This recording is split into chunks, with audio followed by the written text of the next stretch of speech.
ഉത്തർപ്രദേശിലെ സുൽത്താൻപൂരിൽ ഗുണ്ടാ നേതാവിനെ ഏറ്റുമുട്ടലിൽ വധിച്ചു. നിരവധി കേസുകളിൽ പ്രതിയായ ഗുണ്ടാത്തലവൻ മങ്കേഷിനെയാണ് UP സ്പെഷ്യൽ ടാസ്ക് ഫോഴ്സ് വധിച്ചത്. മങ്കേഷിന്റെ തലയ്ക്ക് 1 ലക്ഷം രൂപ പാരിതോഷികം പ്രഖ്യാപിച്ചിരുന്നു. നോബൽ ബാരിക്കാരൻ ചേരുന്നുണ്ട് കൂടുതൽ വിവരങ്ങളുമായി. നോബൽ ബാരിക്കാരൻ, എപ്പോഴാണ് സംഭവം? ഇയാൾ കുപ്രസിദ്ധനായിരുന്നോ?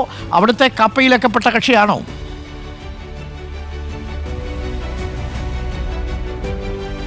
അരുൺ, ഇന്ന് പുലർച്ചെയാണ് ഗുണ്ട നേതാവ് മങ്കേഷിനെ പ്രത്യേക ടാസ്ക് ഫോഴ്സ് വെടിവെച്ച് വധിച്ചത്. എന്താണെങ്കിലും അദ്ദേഹം നിരവധി കേസുകളിൽ പ്രതിയാണ്. അതോടൊപ്പം തന്നെ കാപ്പ അടക്കമുള്ള അത്തരത്തിൽ പ്രധാനപ്പെട്ട വലിയ കേസുകളിൽ തന്നെ അദ്ദേഹം പ്രതിയായിട്ടുണ്ട് എന്നാണ് UP പോലീസുമായി ബന്ധപ്പെട്ട് നമുക്ക് അറിയാൻ കഴിയും. തട്ടിക്കൊണ്ടുപോകൽ, കൊലപാതകം അടക്കമുള്ള കേസുകൾ ഇയാളുമായി ബന്ധപ്പെട്ട് ഉണ്ട്. അതോടൊപ്പം തന്നെ നേരത്തെ സുൽത്താൻപൂരിനടുത്ത് തന്നെ ഒരു ജുവലറി കുത്തിത്തുറന്ന് അവിടെ നിന്ന് സ്വർണ്ണമടക്കം മോഷ്ടിച്ച കേസിലും ഇയാൾ പ്രതിയാണ്. 1 ലക്ഷം രൂപ ഇയാളുടെ തലയ്ക്ക് ഉത്തർപ്രദേശ് സർക്കാർ വിലയിടുകയും ചെയ്തിരുന്നു. ഇന്നിപ്പോൾ ബൈക്കിൽ എത്തിയ ഇയാളെ പോലീസ് പിടിക്കാൻ ശ്രമിക്കുമ്പോൾ പോലീസിനെ ഇയാൾ സ്പെഷ്യൽ ടാസ്ക് ഫോഴ്സിനെ ഇയാൾ ആക്രമിക്കുകയായിരുന്നു. പിന്നാലെയാണ് വെടിവെപ്പ് ഉണ്ടായത് എന്നാണ് പോലീസ് വൃത്തങ്ങൾ വ്യക്തമാക്കുന്നത്. ഇപ്പോൾ അദ്ദേഹത്തിന്റെ മൃതദേഹം, ഈ ഗുണ്ടാ നേതാവിന്റെ മൃതദേഹം ഉള്ളത് ആശുപത്രിയിലാണ്. എന്താണെങ്കിലും പോസ്റ്റ്മോർട്ടം നടപടിക്ക് ശേഷമായിരിക്കും ഇത് ബന്ധുക്കൾക്ക് വിട്ടു നൽകുക എന്നാണ് ഇപ്പോൾ പോലീസ് വ്യക്തമാക്കുന്നത്. ഗുണ്ടാ നേതാവായ മങ്കേഷിനെ സ്പെഷ്യൽ ടാസ്ക് ഫോഴ്സ് വധിച്ചു എന്ന വാർത്തയാണ് നോബൽ ബാരിക്കാരൻ പ്രേക്ഷകർക്കൊപ്പം നൽകിയത്.